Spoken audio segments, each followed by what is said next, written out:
Hello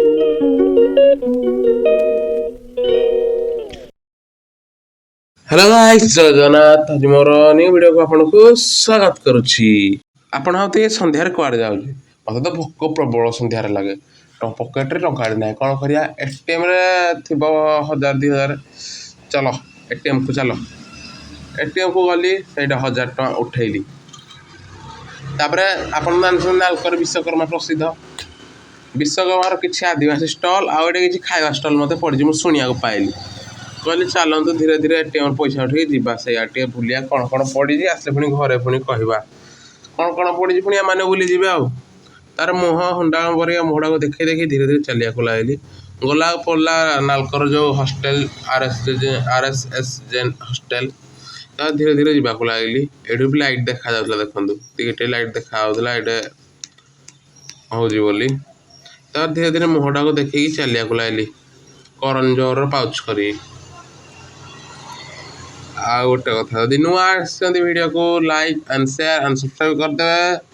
and all notification को on कर रखिदेवे and गोटे भल कमेंट भी करदे देखो दूर केते भल लाइट देखा जाऊ एपटे ग्रीन एपटे पिंक पाखक गली पूरा मस्त डेकोरेशन होती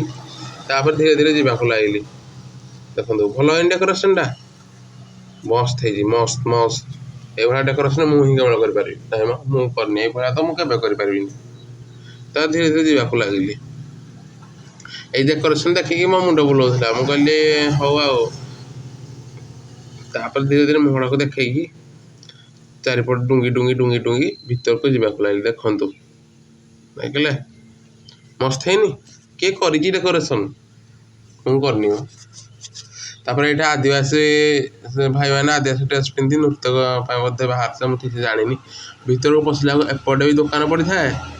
स्टल मान पड़ी था एपटे भी स्टल मान कि तले के वर्षा कादो कारण यही 3-4 दिन है प्रबल वर्षा होत वर्षा जीवन में देखी नी वर्षा तो वर्षा खाली वर्षा आ किसी कम ना तापर देखिले कादुओ वर्षा कादुओ कर ना तापर एपटे सब लुगापट सब पड़ा लुगा स्टल आदिवासी मैंने पकई आदिवासी लुगा जो एपटे गोटे छोटिया घरटे होता आदिवासी जो जीवन शैली देखापी आपण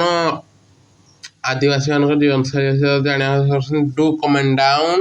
आदिवासी पूरा फुल वीडियो आनी तापर एपटे धीरे धीरे गले एपटे छोट पिला खेलना एपटे कप प्लेट किए चा पीए अधिक कॉफी वर्षा पाग तो कॉफी पीबार मजा अलग आ चा पीआर भी आ तापर एपटे सब पड़ा कौन कहती मो जापारि एपटे सब पड़ा खटा बेसी पड़ा लुगा खटा आती भोक लगे खोजी खोजी कौड़े पाऊन फुड स्टल किसी पाऊन यार देख ठाकुर फोटो भी लगी खाली लुगा देख खाली लुगा अच्छी आ कि ना खाली लुगा पुणी आक गोटे ठाकुर भल फोटो देखी देखले बढ़िया फोटो थी जे किणक आसक विश्वकर्मा पूजा को आसतु भारी 15 दिन मासे आगुरी पड़ा किणिकी जातु भारी एपटे ही गली भोक लगे ना धीरे धीरे गली कहली आगे कौन एडुसे पार्टी शुभा जाऊँगी तो धीरे धीरे जावाक लगे देखो ये भाषण हो जोटा कि मत टोटाल पसंद नुहे मैंने आदिवासी मैंने कौन जीवन यापन शैली तापर धीरे धीरे मुझे भाषण टाक देखा लगिली कहल ना भल लगुनि भाषण कौन कर टे समय 1-3 मिनट रही देख लोक टोटाल ना 10-15 जन बस एपटे बुला देखो आदिवासी आग आगुरी अरटर लुगा बुणा होता ना एवं कहीं देखुना देखुता छोट पिला देखा भी यहाँ किसी कम आसो धीरे धीरे एपटे ही गली एपटे भी खाली लुगा पड़ी था देख लुगा तापर एपटे कौन सार फार खटा फटा पड़ी था देखो ये कौन फेसलाइट पड़ी था झील मैंने कि था कमाई मुझे जापारे झील मैंने तापर एपटे पड़ा कौन आयरन कौन कि आयरन आ पितल कौन पड़ा एपट को बुलीगली एपट चेन फैन सब पड़ा खाली कादुओ वर्षार खाली कादुओ तापर एपटे कौन देखो मंजी फंजी कौन पड़ा भी देखो आदिवासी मान पूरा शैली देखापी सब स्टल भी ऊपर चाल पूरा है देखले एपटे देख लुगा खाली लुगारा प्रबल लुगा ये सार फार कौन थी बोधे एपटे खाइला को देखिली पूरा मन शांति एपटे छोट छुआ मैंने ड्रागन जो दोली खेलुले आईटा देखु तापर एपटे भी जंप करके आसुले ଏପଟେ ଚକ୍ରି ଖେଳୁଥିଲା, ଏପଟେ ଛୋଟିଆ ରାମଦୋଳି ଯେଉଁ ପଡ଼ିଥାଏ ସେପଟେ ଖେଳୁଥିଲେ, ଏପଟେ ଫାଲୁଦା ଖାଇବାକୁ ଇଚ୍ଛା ଥିଲା, କହିଲି ନାହିଁ ଥାଉ ଥଣ୍ଡା ହେଇଯାଇଥିଲା, ଆଜି ସକାଳୁ 3ଟା ଥଣ୍ଡା ପିଇ ଦେଇଥିଲି, ଏଇଥିପାଇଁ ଆଉ ଫାଲୁଦା ଖାଇଲିନି। ଏଇଠୁ ବି ମଥୁରା କେକ୍ ଖାଇ ସଉଦିରେ କିଏ ଖାଇବ, ଏଇଥିପାଇଁ ଖାଇଲିନି। ତାପରେ ଗଲି ଧୀରେ ଧୀରେ ଆଗକୁ କ'ଣ ଅଛି, ତାର ପଡ଼ିଥିଲା ତାଙ୍କର ଷ୍ଟଲ୍। ଏଇଠୁ ମୁଁ କଚଡ଼ି, ଅନିଅନ୍ କଚଡ଼ି ଆଉ ମୁଗ ଡାଲ କଚଡ଼ି ଗୋଟେ ଗୋଟେ, ଆଉ 3ଟା ପାଓ ଭାଜି ଆଉ 3ଟା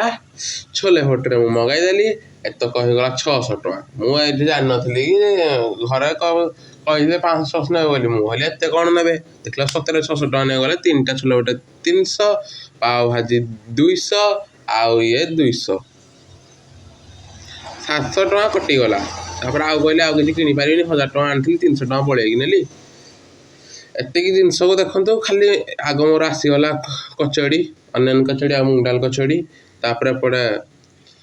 ପାଓ ଭାଜି ଆଣ୍ଡ ଇଏ କ'ଣ କି ଛୋଲେ ଭଟୁରେ ନେଇକି ପଳେଇ ଆସିଲି ଧୀରେ ଧୀରେ। ମୁହଁଟାକୁ ଦେଖିଥିଲି ଏତେ ଝାଳରେ, କାରଣ ଏତେ ଗହଳି ଥିଲା ନା। 700 ଟଙ୍କା ମୁଁ ଲାଭ କରିଦେଇକି ଆଇଛି 300 ଟଙ୍କା ପକେଟରେ, ମାନେ ଏତେ ରେଟ୍ ଯେ କ'ଣ କହିବ। ତାପରେ ଧୀରେ ଧୀରେ ଏପଟକୁ ଆସିଲି ଭାରି, ପାଉନଥିଲି ଗେଟ୍ କୁଆଡ଼େ ଗଲା, ଗେଟ୍ ଏପଟେ ଖାଲି ଲାଇଟ୍ ଲାଗୁଥିଲା, ପ୍ରବଳ ଲାଇଟ୍ ଲାଗୁଥିଲା। ଯେଉଁମାନେ ଶୀଘ୍ର ଆସି ଦେଖିଦେଇକି ବୁଲିବାକୁ ଚାହୁଁଛନ୍ତି ଆସି ଯାଆନ୍ତୁ ଭାରି, କାରଣ କେତେ ବନ୍ଦ ହୁଏ ମୁଁ ଜାଣିନି। ନାଲକର ବିଶ୍ୱକର୍ମା 15 ଦିନ ମାସେ ଆଗରୁ ପଡ଼ିଲାଣି, କାରଣ ବିଶ୍ୱକର୍ମା ସେପ୍ଟେମ୍ବର 20ରେ। ହଉ, ମୁଁ ଗେଟ୍ ବାହାରକୁ ପଳେଇ ଆସିଲି। କେତେ କଷ୍ଟରେ ମୁହଁଟାକୁ, ଯଦି ଭିଡ଼ିଓ ଭଲ ଲାଗିଛି ଲାଇକ୍ ସେୟାର ସବସ୍କ୍ରାଇବ୍ କରିଦେବେ।